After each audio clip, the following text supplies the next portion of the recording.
Hey, this is Louiedfresh bringing it to you on a Saturday. What we're doing today is we're talking about UV sterilizer. UV sterilizer, what it is really, it is a unit to kind of diminish the algae, the free-floating algae that is in your fish tank or pond. The reason I'm talking about it is because, as you can see, I'm outside. This is my little office. If you haven't figured it out yet, this is my little office, and my animals are out here.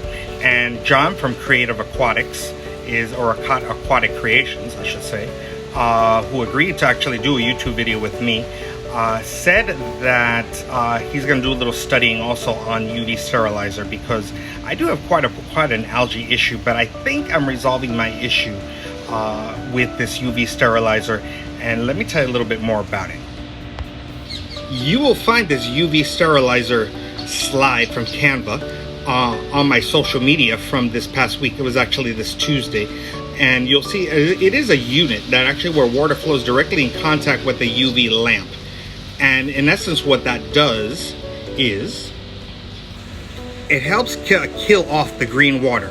In other words, again from the same Canva slide from this week, it removes free-floating algae and bacteria. That's kind of important to me because the free-floating algae will create a lot of green water. So let me give you a perfect example of what I'm talking about. I am by my lake, and like I said, this is one of the things that really sold me on this house back about 6 years ago, a little more than 6 years ago. And you hear my dog Collie barking at the ducks. One of the things that really sold me on this house was this lake, and but I think it's also a great learning tool, this lake, because it really teaches you what's going on in terms of algae, water quality, which I know we need to get into in terms of pH, ammonia, and nitrates and all that fun stuff. But it really is a good learning tool. Let me show you how I learned stuff about algae through this lake. I want you to see here the lake. Again, it is a lake because it is surrounded by land. And so the water doesn't go anywhere. Same way with a fish tank. The water does not go anywhere. A river, a stream tends to be free. It is free flowing, but this is a true lake. It is long, but not wide. And you'll notice how opaque, and I used that word before on Wednesday, how opaque the water is. Granted, there is mud, there is dirt, and you can see where I'm standing. Look, chill out my little Crocs there.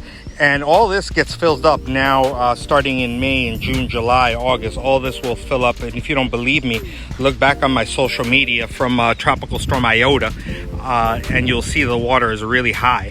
But I wanted to show you that besides it being dirted, that it's not transparent. Now, why is that, as the bird calls me out, is because of algae, free-floating particles, because of my good friend the sun. And you see how beautiful it is, and it is going to be beautiful the next several days until the rainy season gets here in mid-May. So algae, free-floating particles, perfect example in nature in this lake. A little side note that I kind of like is wherever you live, whether it be cold, warm, whatever the situation is, you're in winter, summer, or whatever, look at nature around you. I find it fascinating. Let me show you, because this tree stump that I'm going to show you was actually knocked down by Hurricane Irma in 2017, and I want to show you how Mother Nature works. It's kind of cool. Oops. Besides being a groundhog right now, because you can see my shadow, I want you to notice, to see this tree stump. This was a big coconut tree, like really big as you saw. I just moved my camera, and it got knocked over in 2017. But I want you to notice that as soon as actually when the rainy season starts getting going, you see the top here, that's going to be filled with sort of little grassy, mossy type of plant. But I want you to notice my buddy over here. She is sitting on her eggs, and this has really become a hot spot for ducks to lay their eggs.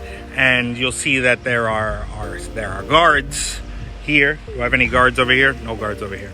But I really get a kick out of this stuff, and I know she's not very happy about me filming this, but I wanted you to see that. Now I know everyone, let me take off my glasses here. Now I know everybody is very big on showing fish tanks or things in general at their very best, but I want to show you things at their as they are, because the reality is life sometimes it's not always so pristine and clean and beautiful, and sometimes things get a little messy, and I want to show you why I'm thinking about getting a UV sterilizer. Press the button, Lou. Here is Kali. We're not talking about Kali, my dog. I want to show you Tuscany. You see the free-floating algae here? And again, primarily it's because of her fecal matter. But it does get about 2 hours of sunlight every day. And I'm going to clean her out now. But the point still is, this is the reason I'm getting a 75-gallon tank from John from Aquatic Creations. And I'm probably, here's the answer, probably going to get a UV sterilizer for the turtles. Just for the turtles. So there'll be just one tank for turtles. There's Tuscany. And there's peanut butter and jelly, not as dirty. I don't know why, but whatever.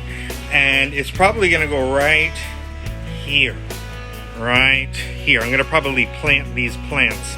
And I will show you, hopefully, where they will go. What I'm probably going to do for the fish tank, because like I said, I will have one fish tank for the turtles, one fish tank for the fish. And they're both going to be a 75-gallon tanks from John. And John agreed to do a YouTube video. But thank you, John. And I want to show you here that what I think my solution will be for the fish will be plants. I'm probably going to have plants under the stand on the sides so the silicone doesn't burn. You see the silicone right there? That's what happened to my 55-gallon tank that I had here. It burned out because I had it on the floor. That's another reason I'm getting a stand. And the silicone burned. So the plants will definitely help. And the plants, I've noticed, have really helped this situation with the algae. Let me show you. I want you to notice that there is algae here, but it's not too bad.